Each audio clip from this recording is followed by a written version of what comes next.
The Harris brothers and Gibbs brothers met in grade school. Mike and Chris and Joff and Ed. We stayed friends, and in high school we started to do improv. Just in front of no audience, just in Ed's living room.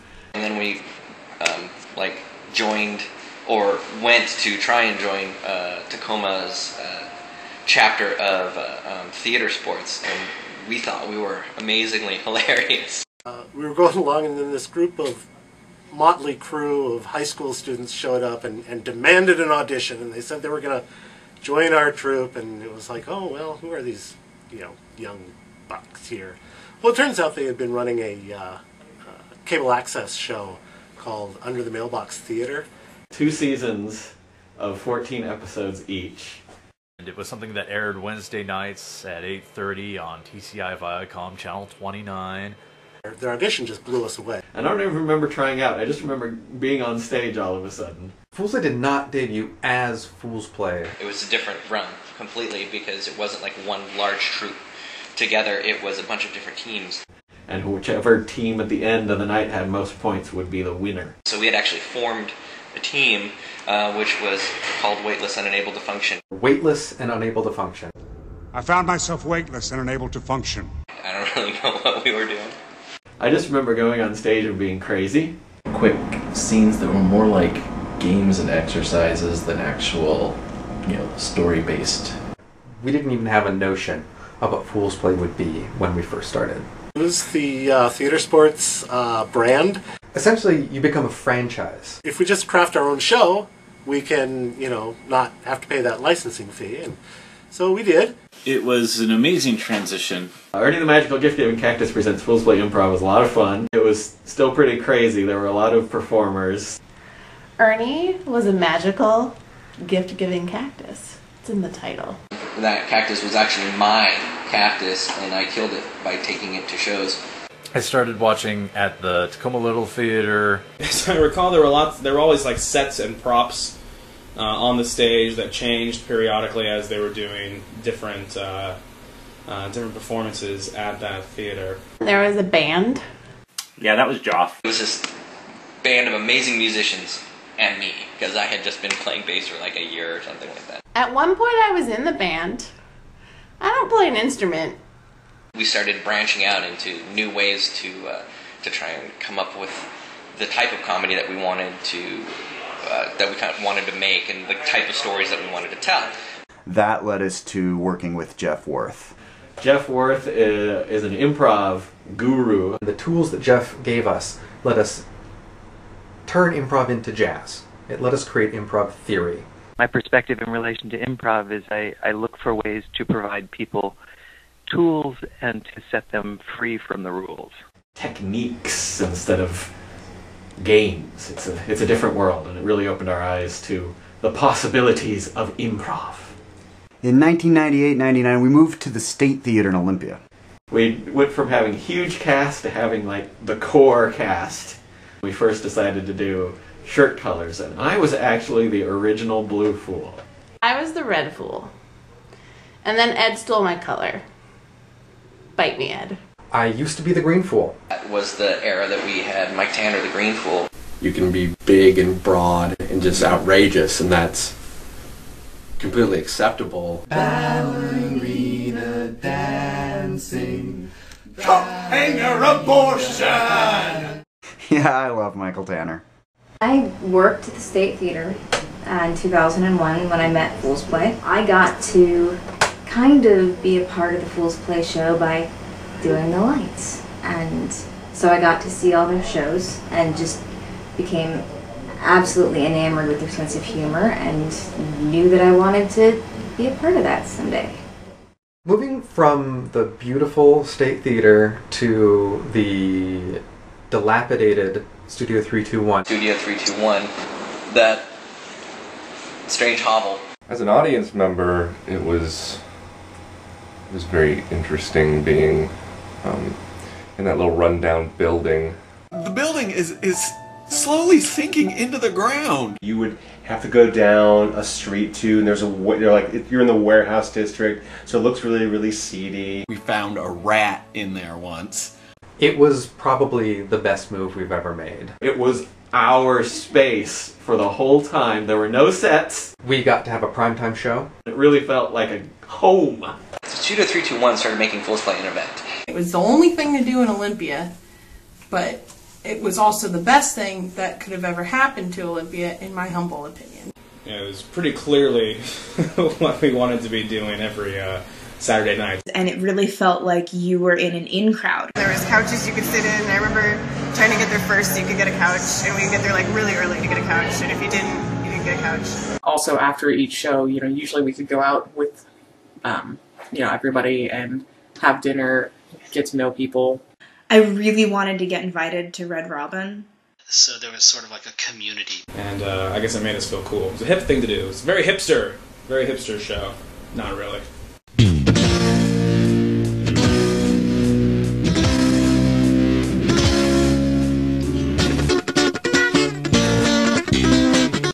Mike Tanner, the green fool. Jock Gibbs, the yellow fool. Ed Gibbs, the red fool. Chris Harris, the purple fool. I always got excited when Ed was there for short songs. I mean, 35 people got 35 cars. Sakes alive! Sakes alive! Using only about 5 or 6 lines for the whole sketch. I am the king of saying Wagada in this house. I am the king of saying Wagada in this house. In this house. In this house. I am the king of saying Wagada in this house. I'd have to say the Peeps. I'm dead.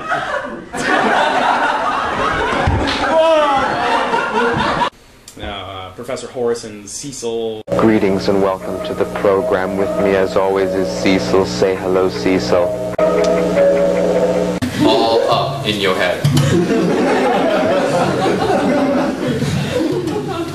And now the hilarious antics of the fools.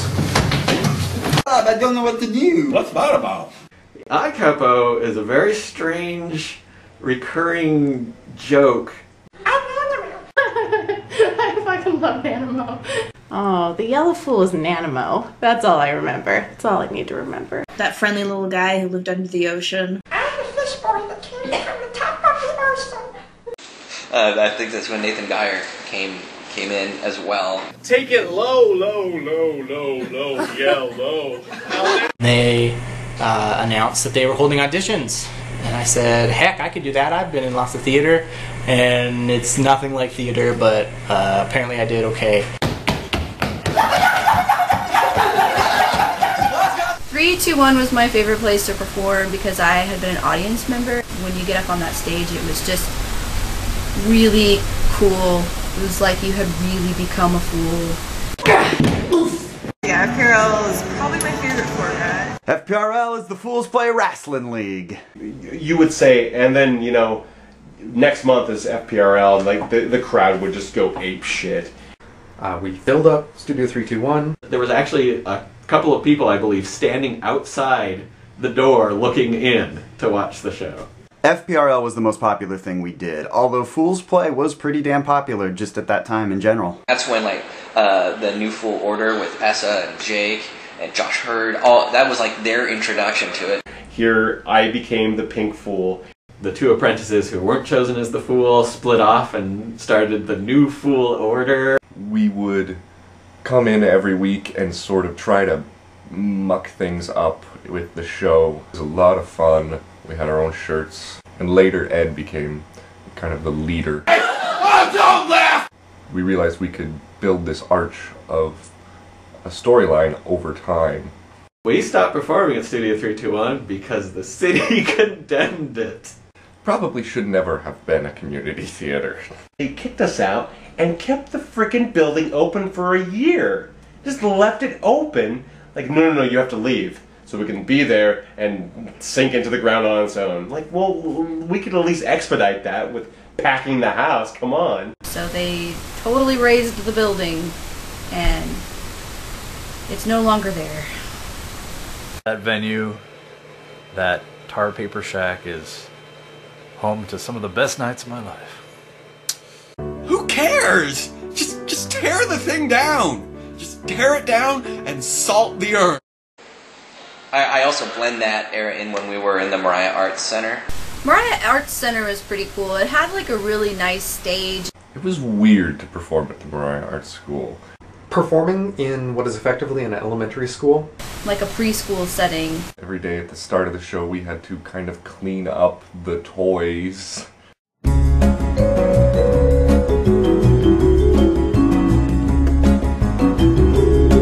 Very, very different experience watching improv being performed on a stage than in the middle of a coffee shop. Give me a real good time!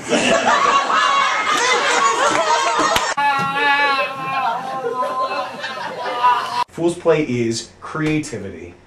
You're not just improvising, you're improvising how to improvise. It gets to allow me to do something that is almost crucial to me being who I am.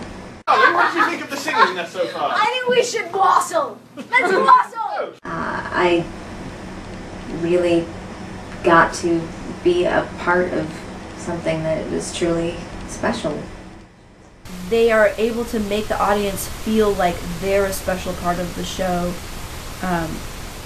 on and off stage.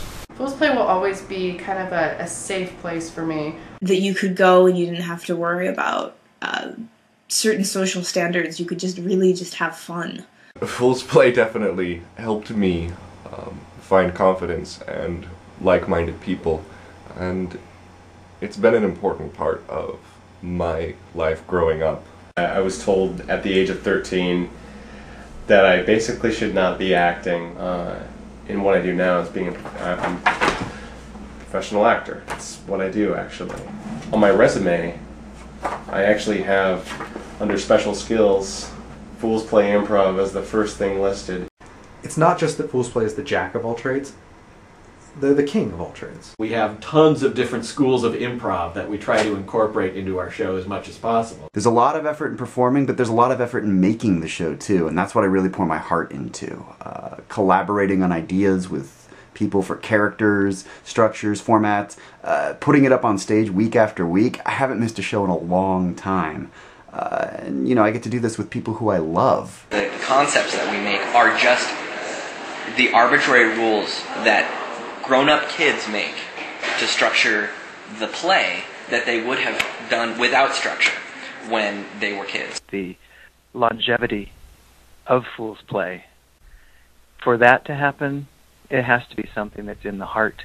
They could have actually become nationally famous.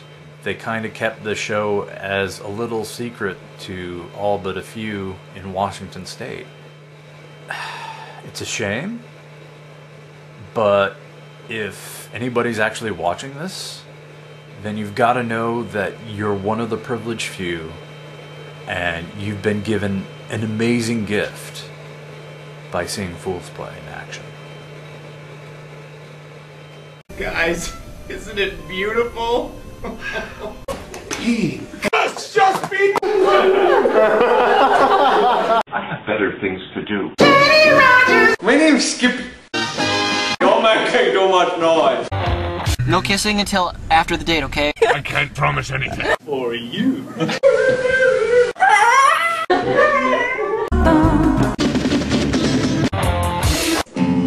Quiet into your dreams. Blink.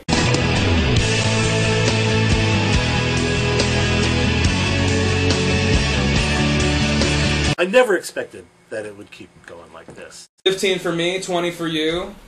Let's put that together and make an even 35 years of Fools Play.